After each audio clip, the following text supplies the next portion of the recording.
It is the Banner Baseball Show. Paul Mancano and joined by Locked On Orioles, Connor Newcomb here to discuss the Orioles' departure of their ace. Corbin Burnes heads to the Arizona Diamondbacks on a 6-year, $210 million deal. And Connor, I was just on the Locked On Orioles podcast mere days ago. And then in 24 hours after that, less than 24 hours after that, Corbin Burnes signs a deal with the Arizona Diamondbacks, and I texted you and said, it's the weekend. A lot of people are on vacation. I'm calling in this favor immediately. You're coming on the Banner Baseball Show. So thanks so much for hopping on here. I know you just did your own podcast on this yesterday, but I had to get you on here to get your thoughts on this. Oh, I'm happy to come on. 2 podcasts with us in 3 days, Paul. We can't stay away from each other. So here we are. This is like the Abbott Elementary It's Always Sunny crossover, I think is what Who's who? Yeah, that's a great question. We'll let the listeners decide.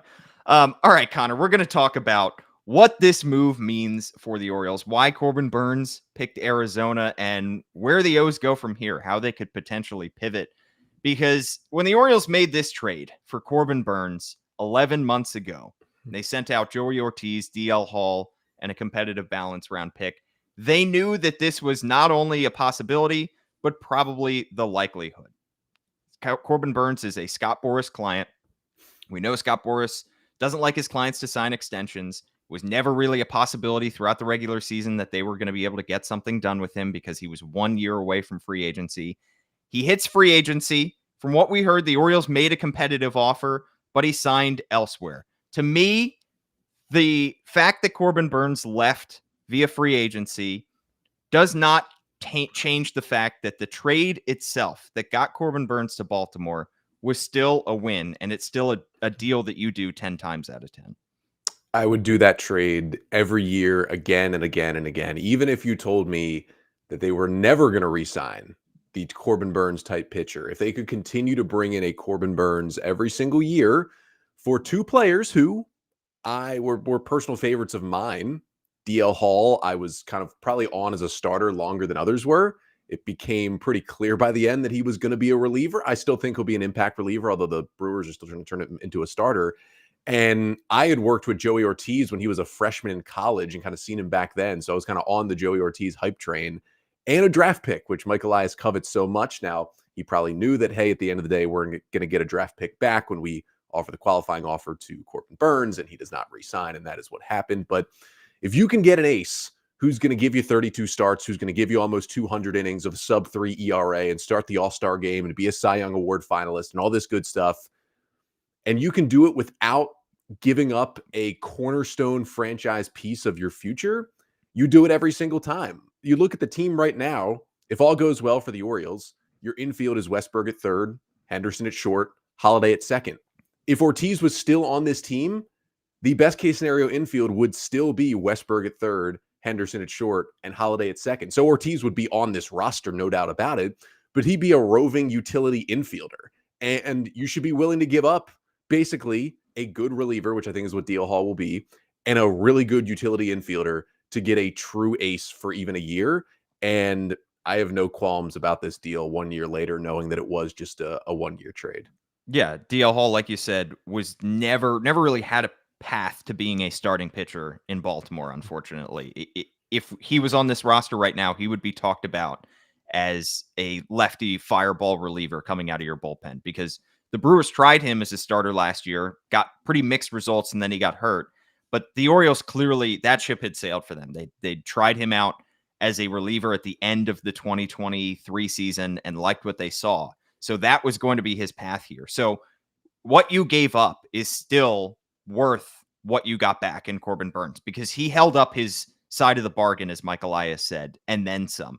15-9 on the season, a 2.92 ERA, 194 and a third innings pitched in 32 starts.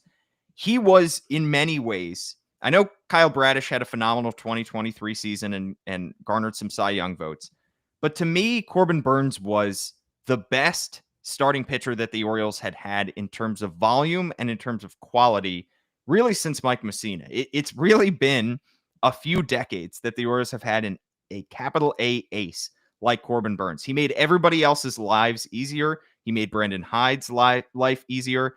And in the one playoff game that he got in Baltimore, he delivered with 8 innings of 1-run ball. So Corbin Burnes was exactly who you thought he was going to be when you traded for him. Yeah, and you look at what Mussina did at the end. Like Mussina's final year was kind of insane. He threw 238 innings that year to a 3.79 ERA. Now, you look at what the ERAs were back then, and that was at the height of the steroid era. Well, maybe not at the height, but still a big part of the steroid era in 2000. And that's kind of what you were getting, volume and production.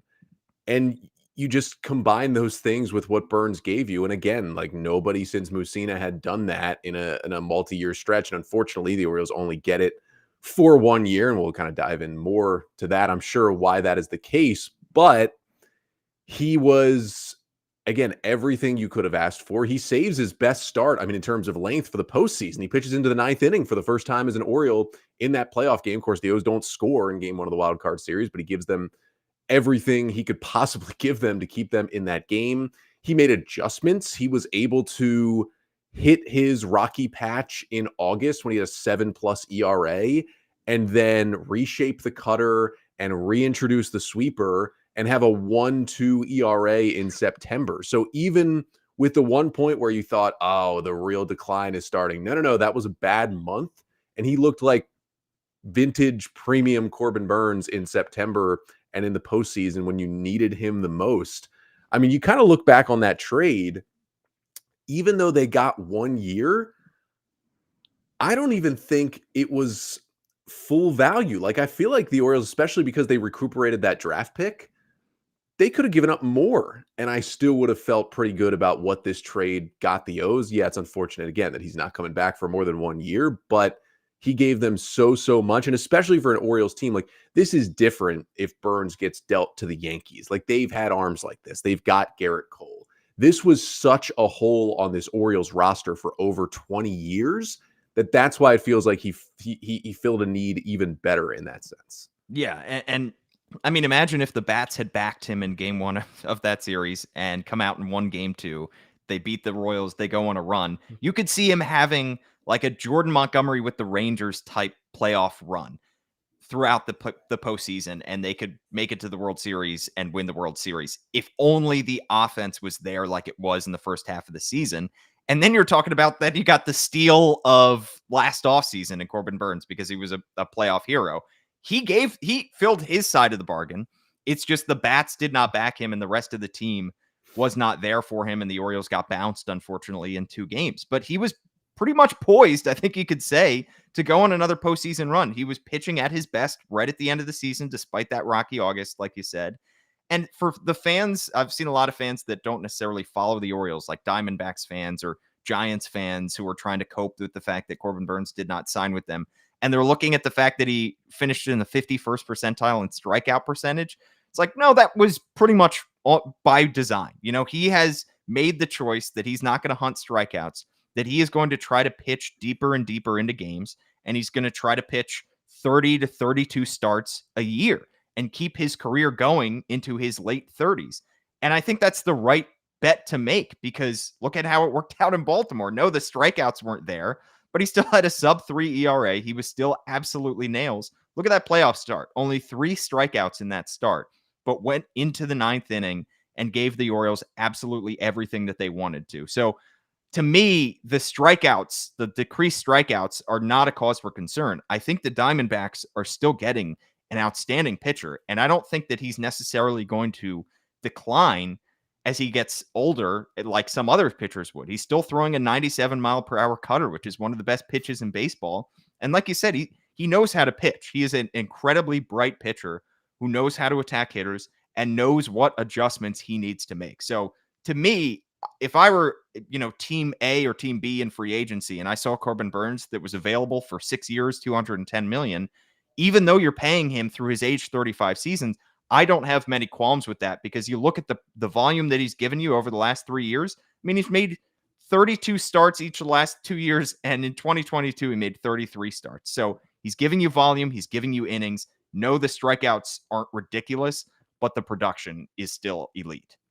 Yeah, Will Salmon and Eno Saris both wrote about this in The Athletic this weekend after the deal was made about how Corbin Burnes in September both looked like his old self, his Brewers high strikeout rate self, while also showing you how he can adapt moving forward. And if there was anything I read or listened to post signing for Burnes, what was it, like early Saturday morning Yeah, while it's like many of 2 us were a.m. asleep. Yeah, and it was a nice thing to wake up to. Although it was odd, I woke up kind of early, and I have a text from a baseball friend who just says Burnes to Arizona, and the text is at like 3 a.m. and he lives on the East Coast. I'm like, what are you doing? What are you doing? Are you just waiting for Corbin Burnes news so you can rub it in my face as a Mets fan?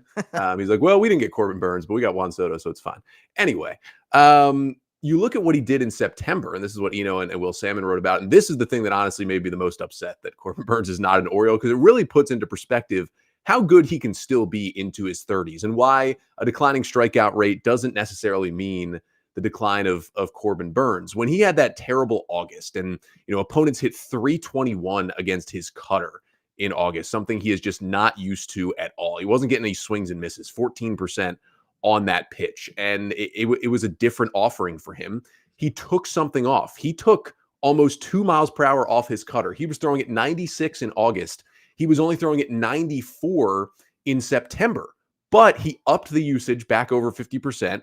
And all of a sudden, the whiff rate went up to 26%. The opponent batting average dropped from 321 to 206. He got a bunch more strikeouts on that cutter. He got a bunch more soft contact on that cutter in September. And I think he realized for him to get the shape he wants on that cutter, he needs to take a little bit off. And he found that in September. And maybe that can work for him moving forward, because we know a lot of what leads to arm injuries as well is overexertion and throwing your top velocity.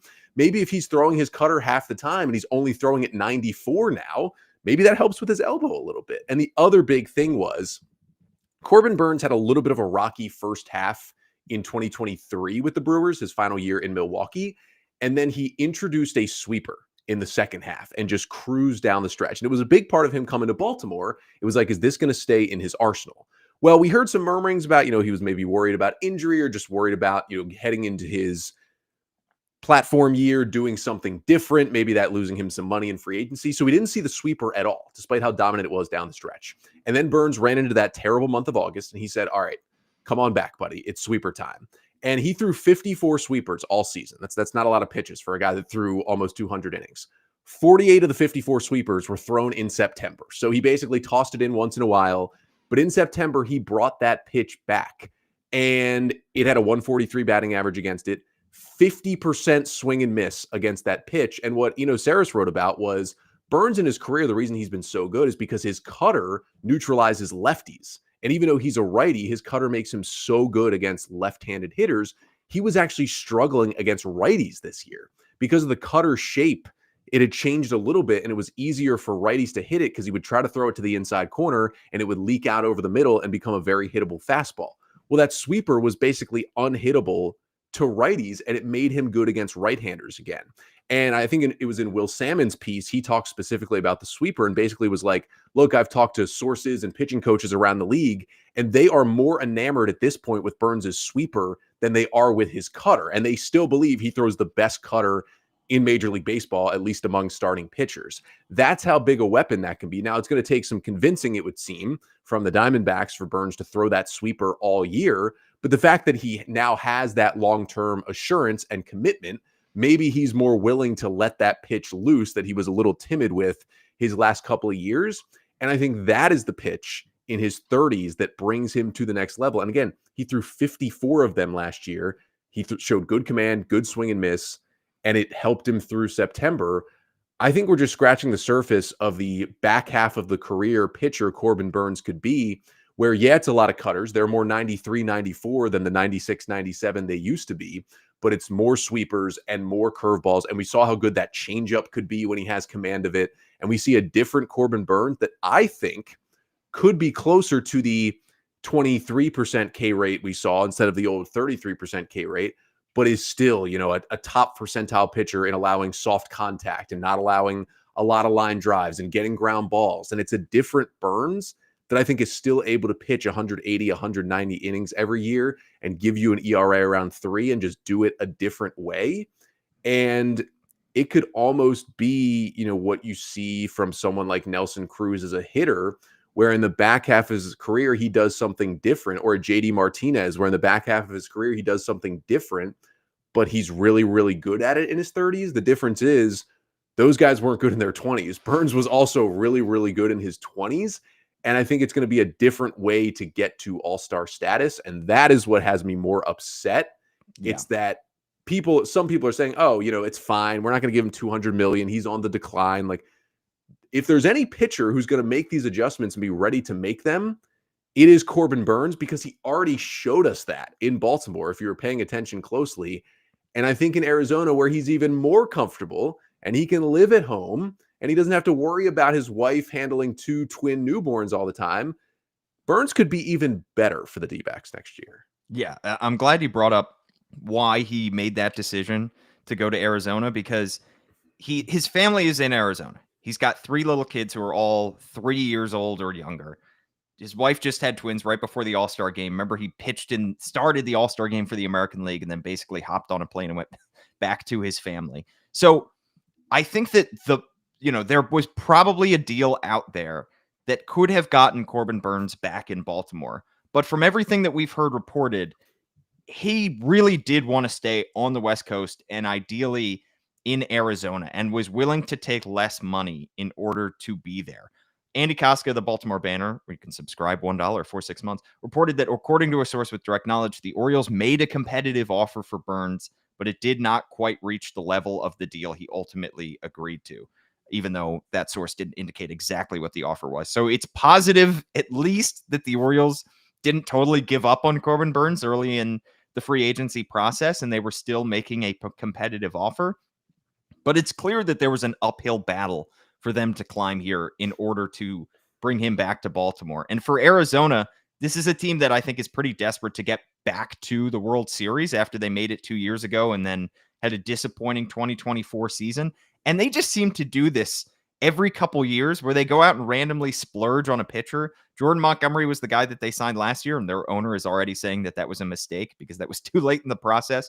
But you think of the Zach Greinke deal that they signed over $200 million to get him to Arizona, where they signed Madison Bumgarner. That was another one. So it kind of fits with what they tend to do, which is go out and splurge on a starting pitcher every few years. And this was a perfect way to line up the want of the player to go to Arizona and the need in their rotation and the desire to have an ace starting pitcher. I think for Orioles fans, the consolation that you could take is at least he didn't sign with the Red Sox. At least he didn't sign with the Blue Jays. He was also interested in the Giants as well, but at least he's not staying in the division. But boy, is it a bitter pill to swallow to see a guy that was an ace for you and was nails in the playoffs for you for a full year leave for another organization. Yeah, and I think this is, I talked about this on my show on Saturday, how, yeah, Jack Flaherty's still out there, but really the top flight starting pitchers, unless you're going to find a way to get Roki Sasaki to Baltimore, it's probably going to have to come this offseason for the Orioles via trade. And I talked about how this might be the plan for the Orioles moving forward. While it's not a very sustainable plan to every year trade for a top flight starter that has 1 or 2 years remaining, talked about how maybe the Orioles continue to try and do this, find a team that's looking to shed payroll or has an ace that's a expiring contract and is not going to re-sign them, and you go and get them for 1 year. And then if you're worried about free agents not wanting to sign with you, well, you force them to play for you for 1 year like they did with Burnes, and they come in and, they see the coaching staff and they see the development. They see that you're a winning ball club with a great ballpark and a great fan base. And that's what Burnes saw. And all indications point to Burnes really, really liked his time in Baltimore. And that's why I think this was just such a special case, because he so badly, it feels like, wanted to play in Arizona because it's where his family is. And it's not like he lives in Denver and he was like, oh, I have to play for the Rockies no matter what. Like, the Diamondbacks are a good team who went to the World Series in 2023. I think this would be different if he had a house in, the south side of Chicago or in Denver or something. Like, it helps that the Diamondbacks are a good team who had the best offense in baseball last year, and their pitching is why they missed the postseason by 1 game, and he can certainly put them over the edge there. I just think for the Orioles, maybe if they do this again, maybe if they can get Dylan Cease for 1 year, maybe they show him how nice it is to play in Baltimore. And for Cease, who is from the East Coast and not the West Coast, and I believe is not married and hasn't been to that part of his life where he's starting a family and settling down, maybe he's someone more open to, he's a Boris client, so he probably won't sign an extension immediately. But when we get to next offseason, maybe he's willing to come back to Baltimore on a bigger free agent deal. Of course, if the Orioles are willing to spend the money, and that's the other question, we don't have the exact numbers on what exactly they did offer to Corbin Burnes. We know from Danielle's report that it was shy of what the Diamondbacks offer, but we also know from, I believe it was Heyman's report, that their offer would have been a franchise record, which means it would have beat the $161 million that they offered to Chris Davis. So it looks like somewhere in the high 100 millions, it would seem that they offered to Corbin Burnes. We don't know the years. We don't know the opt-outs, the deferred money, the stipulations, all that good stuff. But this did seem like a special case where he really did want to go to Arizona. Doesn't make it sting any less, but it explains it a little bit more. I would love to know what the Orioles offer is, because we do know that Burnes had offers on the table for more than $210 million. Now, we don't know if that was from the Orioles, and the reporting seems to say that it isn't, but we know that there were other teams. I know Nightingale said an AL East team had 7 years, 250. I'm going to guess that was the Blue Jays. We had reports that the Giants were at least around that number and that their offer was on the table for a while.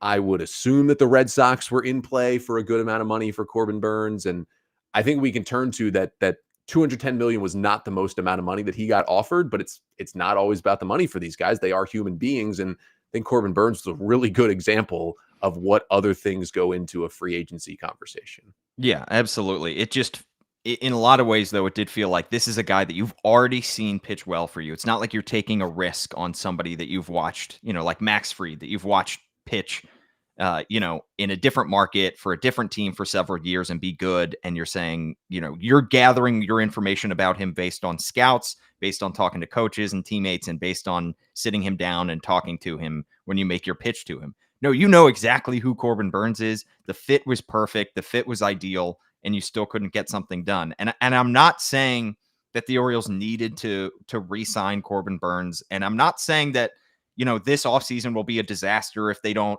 extend one of their young stars like Adley Rutschman or Gunnar Henderson. Although, Gunnar Henderson, I think we can consider a long shot to extend this offseason or any time before he hits free agency, because he's a Scott Boras client. But at some point, if you're David Rubenstein and you're the new ownership, you do have to spend on something.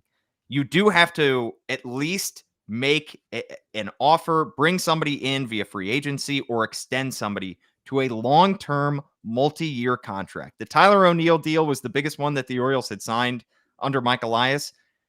Tyler O'Neill could opt out after the 2025 season, and it ends up being a one-year contract. If you're not going to re-sign Corbin Burnes, use that money on somebody else, either another free agent, although there aren't too many options left this winter, or extend your guys. And it makes me a little bit concerned that we're now, less than a full year, but about a year into the David Rubenstein experience. We still have not seen an example of this new ownership going out and saying, Mike, go out and get who you want to get. We will front the bill. Don't worry about it. We are willing to spend as much as we need to win a World Series. We haven't even heard David Rubenstein say we need to increase the payroll. The only quote we got from him is, we are probably going to have to spend some money. He didn't even say more money. He just said some money. It's I think all the stuff that he does at the games, being visual, the stuff that he does to promote the Orioles brand, and to show his face at Camden Yards is phenomenal. Throwing out hats at games is terrific. That costs about $200. He needs to spend $200 million at some point. And I could eat my words, and I hope I do at some point soon, because, maybe Adley Rutschman gets signed to a 10-year extension tomorrow, and all of a sudden these conversations about them not spending go away. We just have not seen yet this ownership or Mike Elias be willing to spend significantly to get a top-tier talent in-house for an extended amount of time. Yeah, and it's all such nuanced conversations because, again, they are two-way streets, and the Orioles have a lot of young Boras clients, which makes it much tougher to make those extensions. And they are spending more, which is nice. Like, they had a minuscule payroll. They're now well over $100 million, and they've given out a multi-year deal for the first time with Tyler O'Neill. And we know they're offering bigger contracts, being at the end with Blake Snell, and Corbin Burnes is one of the front runners, and that's all great. But it's the push and pull of, this is all good stuff and this is much better than it used to be. But at some point, you just got to put your cards on the table. And maybe it's not this offseason, and that's okay. And again, we still have half this offseason. So I want to give David Rubenstein a little bit of time, at least give him one full offseason as owner before I'm making gigantic judgments about him. But again, at some point, you got to put your cards on the table and just say, look, every free agent contract for 3 years or more is an overpay. There's no question about it. Yeah. If you're looking at dollars per WAR, if you sign a player for 3 years or more, which you kind of have to generally do to have good baseball teams, it's going to be an overpay. A lot of times 2 years, but pretty much every time 3 years or more is an overpay. So you got to be willing to overpay. And those big time contracts are sometimes big overpays, and you got to be willing to do it. And the other thing is, yes, they've given out the O'Neill contract, and that's good. And they've signed Sugano and signed Sanchez and willing to take on the money for Eflin. And, there were no weird non-tenders due to money this offseason. Like, they're giving everybody their money in arbitration that they think is healthy. Like, they brought back Ryan O'Hearn and Sir Anthony Dominguez with $8 million team options. Like, that's all good stuff. That is upping the payroll from what it used to be under Angelos. But even the teams who we feel like, as Orioles fans, and we feel like we're above the Guardians and the Rays and the Brewers now, because David Rubenstein is much richer than their owners and seems much more willing to spend money. But even those teams have identified those players that are going to put them over the edge and have given out those contracts. Like, the Brewers gave out 5 years, $80 million to Lorenzo Cain, and he really helped them. They traded for Christian Yelich, and then they gave him a 7-year, $190 million extension to keep him around. And you can argue how much that has helped or not because he's had the back injuries, but he's still been good when he's been on the field. I mean, even the Tampa Bay Rays of all teams gave Wander Franco 11 years and $180 million. And we know how that turned out. Obviously, you are not expecting any player you give an extension to not be able to play baseball, and he should not be playing baseball for the rest of his life. But the Rays are willing to, even the Rays have given out these smaller extensions. We just saw Jeffrey Springs was traded. He was on this smaller extension to keep him around.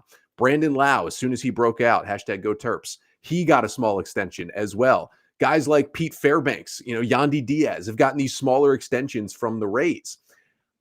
I don't know what it is, because you also look at those extensions, like look at the Guardians, right? They don't spend a lot of money. 5 years, $124 million for Jose Ramirez. Of course, you're going to give that to Jose Ramirez. He's one of the 10 best players in baseball, I think.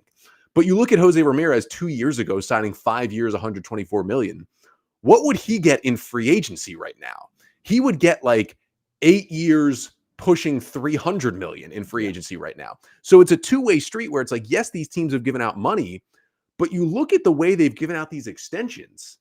And I don't know if it's because the Orioles have more Boris clients than other teams, if the Orioles players are just more aware of their worth, which I'm totally fond of and on board with. But a lot of these extensions have been so team friendly where it's like, yeah, the Orioles need to do this. All these other teams have at least done this. But you look at the numbers and you're like, why would a player or an agent take this contract? So it's a very two-way street where there's probably a lot that goes into this and how the Orioles roster is structured, but maybe the Orioles agents of their players are just more on top of it. And maybe the Orioles are offering, 5 years, $90 million to Jordan Westburg, and Scott Boras is like, yeah, no, that's not happening. Right. And maybe they're offering, interesting extensions to Colton Cowser for 6 years and $100 million. And they're like, yeah, Colton Cowser is going to make more money than that when he hits free agency. Why would he do that? He's going to maybe even make more money in arbitration if he gets really good at the end. Like, we just don't know. And the other thing that makes all of these conversations, Paul, so interesting is that besides the Atlanta Braves, because they just break every signing with a press release and 1% goes to the Braves Foundation, there is no other organization that keeps rumors, contract offers, anything better in-house, sealed up than the Baltimore Orioles. And so you hear things about the Yankees and the Mets and whomever just floating everywhere, and we get nothing. I was thinking about this the other day as I was reading Danielle's coverage of the Burnes signing, and Danielle having the source that the Orioles did not match, or at least did not get to the $210 million. And I was reading it and I was looking at some other stuff on trade rumors and some leaks about how like the Yankees never offered Gleyber Torres a contract at all this offseason. Then he signed with the Tigers.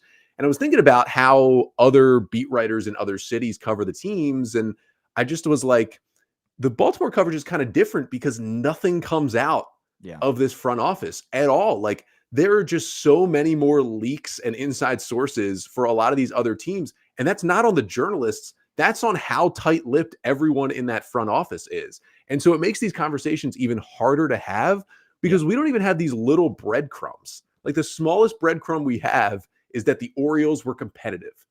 That's basically all we know for sure at this point. And so it just leads you to wildly speculate. Yeah. And you know what people love doing? Wildly And speculating. that's what we're here to do. I mean, you think of a lot of times, I feel like teams purposefully get information out there in order to make themselves, obviously, everything is PR, to make themselves look better. And so I think of the prime example of the Juan Soto contract extension offer that the Nationals made, where they were setting the bar at what, 440 million, I think it was, before they traded him. It was days, maybe a week before they traded him to the San Diego Padres. And it was clear that that report was out there because Nationals ownership, Nationals front office wanted to make it clear to the fans that they tried. Hey, we tried to extend him. We gave him what would have been a record-breaking contract. He turned it down. He forced our hand, and now we have to trade him. We did not get that with Corbin Burnes. And it is difficult because if you get a report out there that you made an offer and fans don't think it is particularly close, you will get roasted for that. You will be made a mockery of. You know, Aaron Judge got offered a contract extension that everybody knew about right before the season where he was entering his platform year from the Yankees. He turned it down. Pete Alonso, the same thing. And those guys hit free agency, and it's clear that the teams were trying to signal to their fans, hey, we made an offer that we thought was good, and this is the amount of money, and it's on the player. He turned it down. We've tried to make our best case. I think in a lot of instances when you're talking about these extensions now for Adley or for Gunnar or for Jackson Holiday, I think the Orioles are also being very careful because these guys are still here. It's not like they're entering their walk year, and it's not like the Orioles are in any way looking to trade them. They have to maintain a good relationship with both Boris and whoever's agent, you know, whoever they're dealing with when it comes to these players. So they don't want to, you know, annoy anybody by getting these reports out that they're making their best offer and that the player isn't taking them. They still want to keep communicating. They still want to keep negotiating. And so I think because there are several years until these players hit free agency, they don't yet want to make it clear that they made a best offer and that player turned it down. I still think that they want to keep it in-house. But when you see, you know, the fact that Adley Rutschman, Gunnar Henderson, all those guys still have not signed extensions, you just, as an Orioles fan, there's got to be a voice in the back of your head that says, what is going to happen when Gunnar Henderson has 1 year left on his contract? What is going to happen that winter? Are the Orioles going to have to cash in on Gunnar Henderson via trade? Because I know this conversation won't happen for 4 years, but because they are worried that he is going to walk, because Scott Boras is going to be unwilling to sign an extension, and because if he leaves, all you're getting back is a competitive balance round pick. And if you cash in on him with 1 year left in free agency, you can get a whole lot more than that. So it is just concerning that nothing has happened. And I'm not going to say this is how Mike Elias operates, but I think the business is established where GMs of small or mid-market teams are incentivized to be a little bit risk averse in free agency, because what doesn't get you fired is you keeping the payroll low and you taking your team to the playoffs every year, because that is what an owner wants. He wants to be going to playoff games. He wants to have a competitive, real team that's in the playoffs every year. No, they may not be the 1 seed. They may not be going to the World Series, but they're still a good team, and they're keeping the payroll low. What does get you fired is signing guys to contracts that don't work out, you know, splashing on free agents that end up backfiring. And the owner is calling you and saying, why am I paying this guy $300 million to go up there and strike out every time? And then as a result, because you're spending so much on a handful of players, the rest of your payroll suffers, you go on a decline. And so I'm not saying that that's how Mike Elias operates. It concerns me that the business of baseball is set up in a way that GMs are incentivized, of mid-market teams. We're not talking the Yankees or the Mets or anything like that, but the mid-market teams are incentivized to, they may not have the World Series favorite every year, but boy, they're going to be in the playoffs. The Guardians are going to be in the playoffs every year. The Brewers are going to be in the playoffs mostly every year. They're probably not going to win the World Series, but they're going to be there. And when a guy is a year away from free agency, they don't want to shell out that kind of money. They don't want to see him walk in free agency. They're going to cash in. And it concerns me that the Orioles appear right now to be headed down a similar path. And that's the path I think many had accepted when John Angelos was still the owner. And I think not that they were fine with that, but I was at least preparing to kind of cover the team that way. And that, okay, they might extend a guy here, a guy there, but generally you're going to get these guys until 1 year before free agency, and then they're going to go. And then David Rubenstein comes in. That's the other part here that involves the context. It's like this is his first full offseason, so we don't quite know what he's going to do. But I think there was a big expectation because it was such this shift to an owner who plays cheaper than most to a guy who's richer than most of the owners in Major League Baseball. And we just haven't seen him put down his will. And I think Steve Cohen made for way too high of expectations for other teams getting new owners because he came in and he just said, I'm going to use all of this money that let's not talk about how I got it or not, but I'm going to use all of this money and I'm going to spend it on Juan Soto and Justin Verlander and Max Scherzer and every player you've ever heard of that's going to the Hall of Fame. They're going to be New York Mets. And honestly, it hasn't gone too bad over there. They went to the NLCS last year and they're probably going to be better because if you didn't hear, they got Juan Soto, who is maybe the best player in Major League Baseball, not named Shohei Ohtani. So that's not going to happen in Baltimore, unfortunately. We'd like for more to happen, though. I do think an important part of this conversation is something you mentioned earlier, Paul, is that, these teams, they get to the playoffs like the Guardians and the Rays and the Brewers, and they're probably not going to win the World Series. But I think the important context here for the Orioles is the conversations we're having about not getting Burnes back, needing another ace, all that stuff. I know many disagree. I have a comment section of my own, so I know many disagree. But I think this team, as currently constructed, if opening day was tomorrow, this team can easily still get to the postseason. Yep. This is a team with a top 5 offense in baseball. I know they struggled down the stretch last year. Did you see what they did in the first half and the year before that and all the talent they have? This is a top 5 offense in baseball with still a solid rotation. And if Grayson Rodriguez can stay healthy, he's got ace stuff. And Eflin was tremendous. And who knows what you're going to get out of Sugano and maybe Povich. You have guys, you have the talent on the team to be a postseason team. Do I think this team is like the front runner for the AL East? Absolutely not. I still think that's the Yankees, and the Red Sox are getting better. And we know the Rays will be back after a down year because that's basically how the Rays go. And I don't know what's going on with the Blue Jays. They're probably going to finish in 5th because they're going to offer everybody $300 million. Nobody's going to take it. But that's the difference we're talking about here. We're talking about the Orioles trying to win a World Series because right now, I don't think this Orioles team without a top of the rotation starter is built to win a World Series. Could they win the World Series? Yeah, because once you get in the postseason, anything can happen. Remember the Diamondbacks? We've talked about them a lot today. That team got to the World Series in 2023 and were beaten by the Texas Rangers. Both teams then missed the playoffs the next year. So crazy things happen in October, but this team is in a top 5 World Series contender on paper right now, but I think they're a playoff team.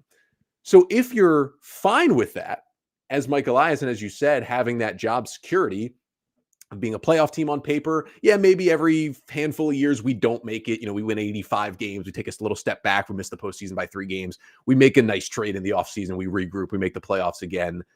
If you're fine with that, that's going to keep you your job, as you said. And the Orioles, again, first time making back-to-back postseasons since the 90s. I think they're on track to make 3 straight postseasons. Now, what they can do, that might all depend on if they can add another pitcher and how good that pitcher is, and obviously how good their injury luck is, because it was tremendously good in 2023. It was horrible in 2024, and they both ended with playoff sweeps in the first round. So you never really know what exactly is going to happen. I just think we have to take that into context that this is still a postseason team, and that almost hurts the fans' argument for spending even more. Because if this roster right now without Corbin Burnes looked like an 81-win team, you'd be saying, we need to get this pitcher just to get into the dance and then see what happens. I think this Orioles team can get into the postseason without Corbin Burnes. And that is worse for the people like me, like you, who want to see the Orioles make a splash. Because in theory, you can have the GM brain of, if I can get this team to 88 wins, between 87 and 93 wins every single year, we can pretty much make the postseason at worst 4 out of 5 years every single time. And every one of those 4 years, 1 or 2 times we're going to make some sort of run. And maybe every decade, things will fall in our favor where we can get to the World Series. And anything can happen once we get into that 7-game series. And that's the way I think too many teams think. And I'm worried that the Orioles are going to use David Rubenstein not as, and he's never going to be Steve Cohen, but not as a guy who comes in and makes the splash, but a guy who comes in and can cover for mistakes and add on the edges in a way that John Angelos couldn't. That Rubenstein is only here to say, yes, we can trade for Zach Eflin and pay for his $18 million next year. not the person who comes in and says, yes, give $280 million to Corbin Burnes to make sure he doesn't care where his Twins are right now and that he is pitching for the Baltimore Orioles. Not that Corbin Burnes would do anything like that, but you know what I mean. I'm worried that the Rubenstein thing is instead, we no longer have to worry about arbitration salaries. We're going to be able to pay them every year. We no longer have to worry about what a player with team control that we trade for costs next year and the year after. We can figure it out. We no longer have to worry about if we do keep Gunnar Henderson, even if we lose him, we can pay him the $25 million in his final year of arbitration because we think we're a really good team in 2028 or whatever year that becomes, and we're going to go ahead and keep Gunnar Henderson. Or we really like Gary Sanchez, but we only think he's worth $7 million. Let's give him 10 to make sure. We really like Sugano. He's only worth $9 million. Let's give him 13 to make sure he's an Oriole.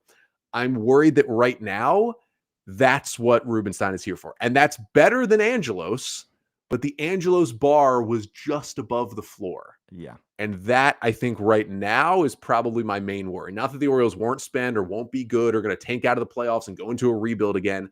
That's not going to happen. I'm worried they're going to play the Cleveland, Milwaukee, some of these other teams game where it's like, we're good enough to get into the postseason. And then anything can happen there. We could even win the World Series. I don't think that's the right approach to take. Yeah. I just keep coming back to the comments that Mike Elias has made, especially in his first 3 years, where he kept talking about underwater contracts. And obviously he was referring to Chris Davis, Andrew Cashner, Alex Cobb, these deals that were signed near the end of the Dan Duquette era. And you just never hear the Yankees say, well, we couldn't really spend too much in free agency. Do you see how much we spent on Jacoby Ellsbury? And we had that was underwater for so many years. Or, the Mets were like, well, I mean, come on, Max Scherzer. I mean, we're still paying him to pitch for another team. How can we go out in there and be competitive? It's just, I could go on this all day. I don't want to keep you too much longer, Connor, because I have so many thoughts when it comes to the big picture, and I'm glad that you've offered your insight on that as well, because we've seen this team under John Angelos and even Peter Angelos before that, and we see it now under David Rubenstein. And I think that a lot of fans are hoping that things will be different, and we just have yet to see exactly how they will be different. All right, in terms of how the Orioles pivot from here, you lose your ace. I think it's safe to say that there is nobody out there left in free agency that even comes close to who Corbin Burnes is as a pitcher, with the exception of Roki Sasaki, who's 23 and is going to be the steal of free agency, no matter how much he signs for, no matter who he signs with, because he is subjected to the special rules of being posted. It sounds like it is now a 2-horse race between the Padres and the Dodgers, which is probably what it was to begin with, but at least you flirted with some other teams. I'd say the Orioles have about a 1% chance of signing Roki Sasaki. The only one who otherwise profiles as at least a top half of the rotation guy who's out there in free agency is Jack Flaherty. We all know how that went in the first half. There were some interesting names like Sean Manaea, Walker Buehler. They've both been signed. I'm going to throw out some names here, Connor. Nick Pivetta, Jose Quintana, Andrew Heaney, Michael Lorenzen, Max Scherzer, Justin Verlander, Charlie Morton. Anybody in there, throw Jack Flaherty in there? Anybody in there tickle your fancy? I think Jack Flaherty is good enough to make an impact in this Orioles rotation. Despite the Ken Rosenthal reporting that the Orioles are open to a reunion and they realized that he was tired at the end of 2023 with how poorly that went, I just don't think both sides can swallow their pride and forget what happened last time and be open to that deal. I'm open to the thought that maybe one side could do it.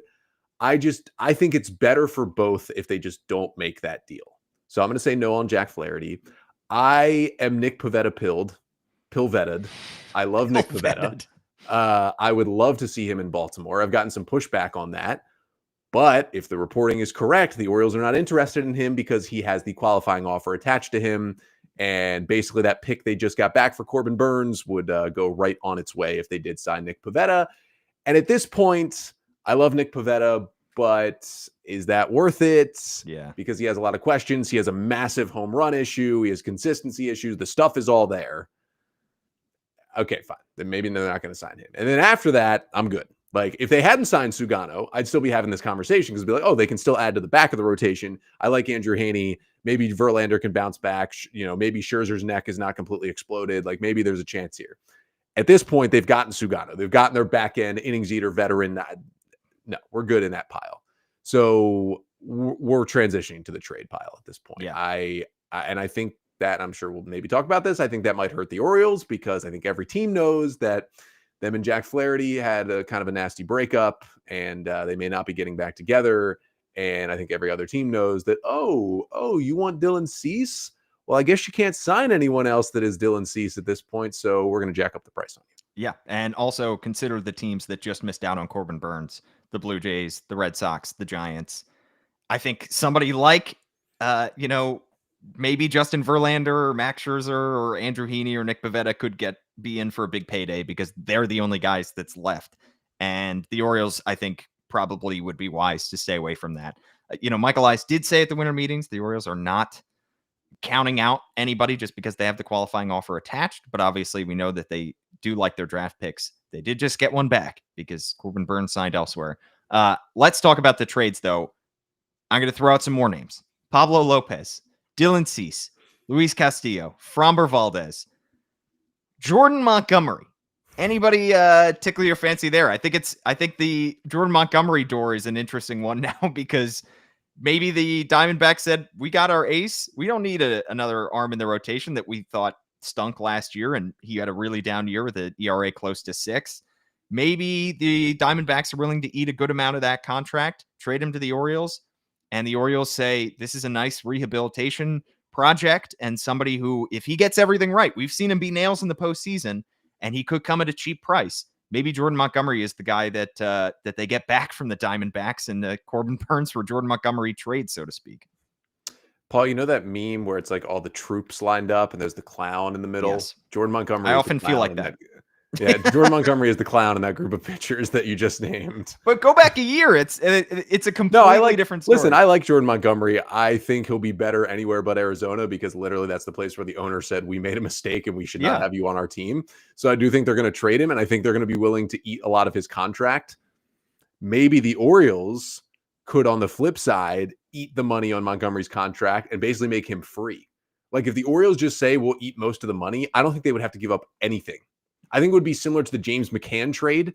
If you remember, where the O's basically gave like a 17-year-old prospect to the Mets that no one had ever heard of, and the Mets ate 19 of James McCann's $24 million. That would basically could be what that trade maybe looks like on either end, where one team eats a lot of the money and the rest of the deal is just nothing, just to get the player off the books and get some of the money off the books. And we could see that with the Jordan Montgomery deal. If it happens, I think he would be slotted into the Orioles rotation right now. So that's nice. Like, I think he'd be one of their 5 best starters if he's the Jordan Montgomery we used to see, especially in New York and then in St. Louis and obviously in Texas. I would much rather go for the big kahuna and just go after a Dylan Cease. I know it's only 1 year. Go after a Framber Valdez, although I'm not really sure that he's available anymore. Now that the Astros have traded Kyle Tucker. Luis Castillo is intriguing because he could have 4 years of team control left on his extension, which is a cost-controlled pitcher. The Orioles know exactly what they would pay for those 3 or 4 years, depending on the vesting option at the end of that deal.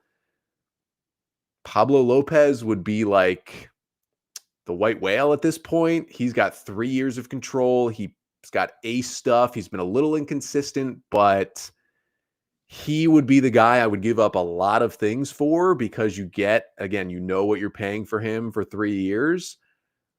I would be playing in that bucket and just seeing how close you can get to pulling off the Corbin Burnes trade again a year later. And I would love for it to be Pablo Lopez because it's not just a rental. But if it is Dylan Cease, it's Dylan Cease. And I think Dylan Cease could quite possibly be the best pitcher of all the guys you just named. You just only get him for 1 year. So that's the big trade-off here. But maybe the O's can get somebody with multiple years and they don't end up in this same situation a year later. Yeah. It's just also with Dylan Cease, what is it going to take? Who is the equivalent of DL Hall and Joey Ortiz in the system right now? And unfortunately, the Orioles, because of all these trades, because of all these win now and moves that they've made, they have a little bit less depth when it comes to their farm system. And you mentioned it earlier, how sustainable is this system? If you keep trading for guys with 1 year left, you're not drafting at the top of the MLB draft anymore. You are drafting in the late teens and probably the 20s, which means it is going to be harder. It's going to put more pressure on your player development system to turn guys like Enrique Bradfield Jr.